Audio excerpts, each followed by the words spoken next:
సంకీర్ణాల శకం వచ్చింది. అది దేశంలో.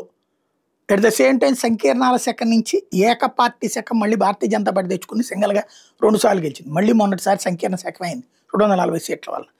బట్ డామినేటింగ్ రోల్ అదే పోషిస్తోంది. తమిళనాడులో ఈ సంకీర్ణాల శకం ఎప్పుడో వచ్చింది. ఒకప్పుడు Karunanidhi versus Jayalalithaa, AIADMK versus DMK.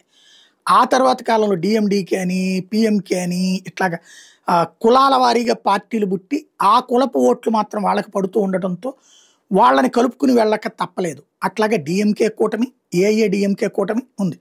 చివరికి జాతీయ పార్టీలు విడిగా పోటీ చేస్తే వాళ్ళు చీలుస్తున్న ఓట్లతో తమకు ఇబ్బంది ఎదురవుతుందన్న ఉద్దేశంతో జాతీయ పార్టీలను కలుపుకెళ్లడం ప్రారంభించారు. తద్వారా కాంగ్రెస్ ఏమో డిఎంకే కూటమిలో, భారతీయ జనతా పార్టీ ఏమో ఏఐడిఎంకే కూటమిలో జాయిన్ అయినటువంటి పరిస్థితి చూసాం.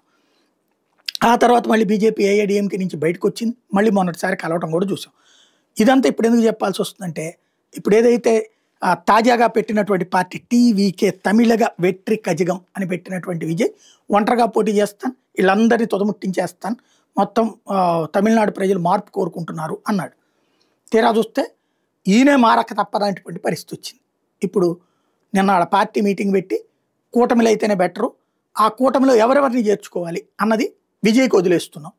ఇప్పుడు ఏమవుతుందంటే దీనివలన అక్కడ బార్గెనింగ్ పెరుగుతుంది. ఇప్పుడు డిఎంకేలో ఉన్నటువంటి భాగస్వామి పక్షాలు, అటు కాంగ్రెస్ కావచ్చు, ఇతర పార్టీలు ఉంటాయి, డిఎంకే ఏఐడిఎంకేలో పిఎంకే పట్టాలి మక్కల కచ్చి, తర్వాత డిఎండికే, ఇట్లాంటి అనేక పార్టీలు ఉంటాయి.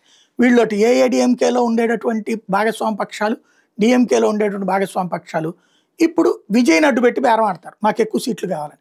ఎవరంటే విజయ్ దగ్గరికి పోతారు. అది జరగబోయేది.